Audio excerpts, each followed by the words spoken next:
serangga melakukan sampling di greenhouse belakang Fabio, dan kami melakukan sampling dengan metode purposive sampling karena kami hanya memilih satu kriteria khusus, yaitu insek sebagai bahan pengamatan kami. Ikutin terus ya.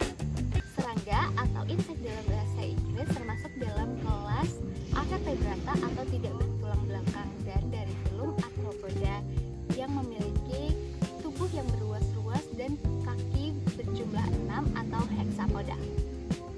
Anatomi atau ciri utama dari serangga, yang pertama, tubuhnya terbagi menjadi 3 bagian, yaitu kepala, dada, dan perut. Yang kedua, serangga itu memiliki 6 kaki atau 3 pasang yang bersendi dan melekat di dada. Lalu yang ketiga itu memiliki exoskeleton atau kerangka luar yang keras dari titik. Dan yang keempat umumnya memiliki antena dan sayap. Yang terakhir,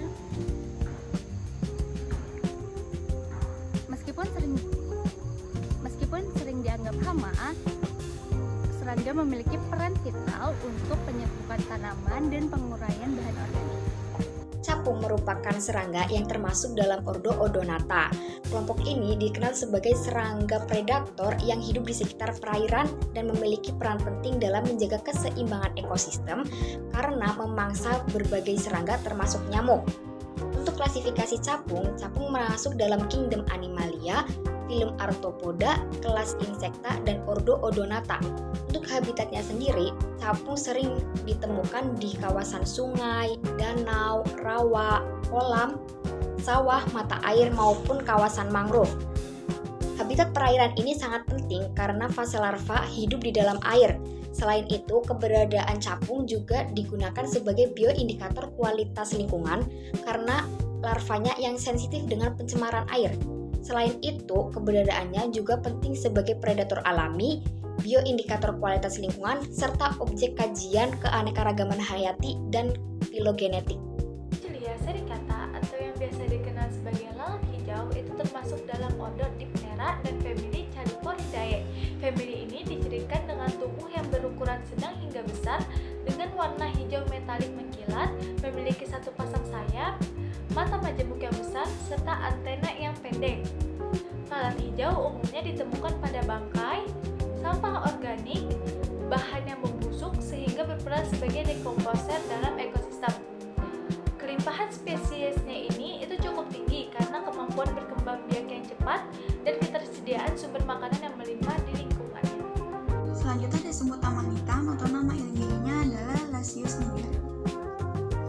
Semut taman hitam memiliki klasifikasi yang pertama, yaitu kerajaan yang berasal dari Animalia, lalu filum berasal dari Arthropoda dan kelas berasal dari Insecta. Lalu ordonya adalah Hymenoptera, familinya adalah Formicidae dengan genus Lasius, dan spesiesnya adalah Lasius niger. Lalu untuk identifikasi pada semut taman hitam memiliki tubuh berwarna hitam pekat menggilap atau coklat gelap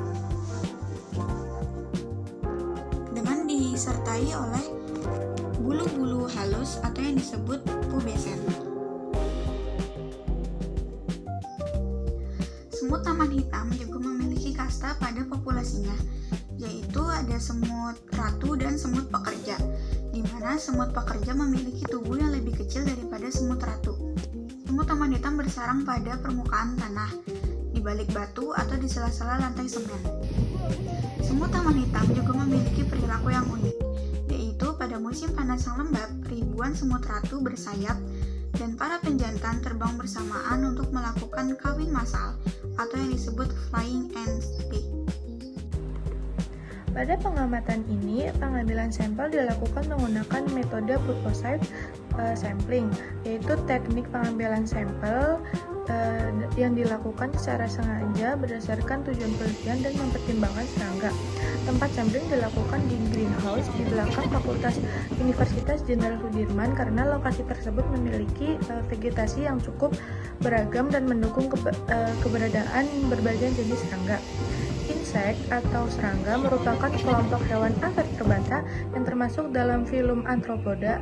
Serangga memiliki tubuh yang terbagi menjadi 3 bagian utama, yaitu kepala, yang kedua ada dada, yang ketiga ada perut. Selain itu, serangga memiliki 3 pasang kaki, sepasang antena, dan umumnya memiliki 1 atau 2 pasang sayap. Berdasarkan hasil pengamatan, serangga yang diperoleh mempunyai klasifikasi kingdom dari Animalia, filum Arthropoda, kelas insek, order Lepidoptera, famili Nymphalidae, genus Hippolympnas, spesies Hippolympnas bolina, dengan author Linnaeus tahun 1758. Kupu-kupu kuning merupakan salah satu serangga yang termasuk ke dalam filum Arthropoda karena memiliki tubuh bersegmen, kaki beruas-ruas, dan eksoskeleton yang tersusun dari kitin. Selain itu, kupu-kupu ini juga termasuk kelas Insecta yang ditandai dengan tubuh yang terbagi menjadi kepala atau trunkus dan abdomen serta memiliki 3 pasang kaki. Secara taksonomi, kupu-kupu kuning diklasifikasikan ke dalam kingdom Animalia dengan filum Arthropoda, subfilum Hexapoda, kelas Insecta, ordo Lepidoptera, famili Pieridae, genusnya Eurema, spesiesnya Eurema hkb dengan penemunya Linnaeus 1758. Dan salah satu spesies yang umum dijumpai di Indonesia adalah Eurema hkb.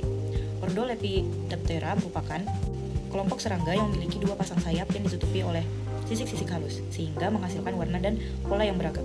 Sementara itu, famili Pieridae dikenal sebagai kelompok kupu-kupu yang umumnya berwarna putih, kuning, atau jingga.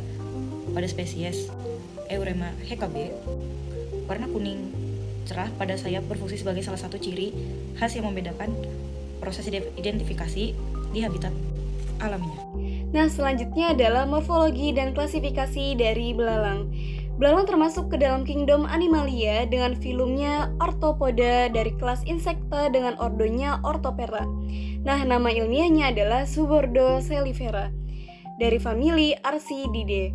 Secara morfologi, tubuh belalang terbagi menjadi 3 bagian, yaitu kepala, toraks, dan abdomen. Pada kepala terdapat antena, mata majemuk, dan mulut bertipe penggigit untuk memakan tumbuhan.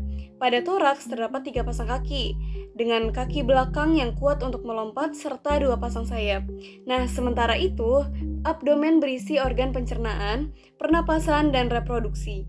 Jadi, setiap bagian tubuh belalang memiliki fungsi yang berbeda sehingga membantu bergerak, mencari makan, dan bertahan hidup. Cukup sekian dari kelompok 3. Bye-bye!